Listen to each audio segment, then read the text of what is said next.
નામ? અરવિંદભાઈ લવજીભાઈ બાબરિયા, જામકંડોળા રોડ ઉપર મારી ખેતી આવેલ છે, હરસદ માતા ડેરીની સામે.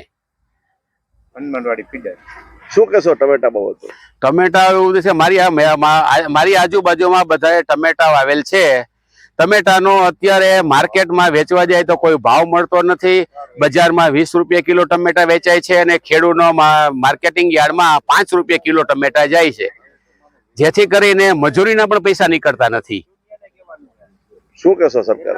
સરકારશ્રીને વિનંતી છે કે આનો થોડોક ભાવ ઊંચો લઈ આવે તો બધા ખેડૂતોને પોતાની અત્યારે વાવેતર કરશે, ખર્ચો છે તો ખર્ચના તો પણ વળતર મળે, નીકળી જાય એટલા પૈસા. અપેક્ષા સરકાર પાસે થોડોક ભાવ ઊંચો લઈ આવવાની.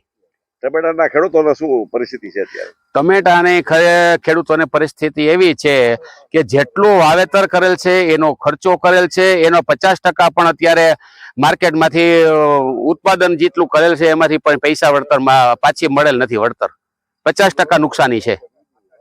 પ્રફુલભાઈ, શું કહેશો ટમેટા વિશે? ટમેટામાં અત્યારે બજાર કાંઈ ભાવ છે નહીં. ગામમાં 20-25 રૂપિયાના કિલો, ખેડૂતને ભાવ મળતા નથી. અમે 10 વીઘાનું વાવેતર કરેલું છે, ખર્ચો લાખ ઉપર ખર્ચો કરી નાખ્યો છે. ઉતારવાની મજૂરી નહીં થતા નથી, એટલે ઉતારતા અત્યારે ટમેટા ઉતારવાને બંધ કરી દીધા. મજૂરી જેટલાય પૈસા થતા નથી. ખેડૂત કંઈક બજાર સુધરે ખેડૂતની, તો એવું કંઈક સરકાર કરે તો ખેતી કરતા શાકભાજીના ખેડૂતો બધાને થોડો ફાયદો મળે. ટમેટા તમારી પાસે શું ભાવ મળે છે? ગામમાં શું છે અત્યારે? અમારે 4-5 રૂપિયા કિલો યાર્ડમાં ભાવ છે. ગામમાં 20-25 રૂપિયાના ઇનિન ટમેટા ગામમાં છૂટકવાળા 20-25 રૂપિયાના કિલો વેચે છે. એટલે ખેડૂતને નફો નથી મળતો, વચેટિયાઓ વધારે નફો ખાઈ જાય છે. સરકારે શું કહેશે?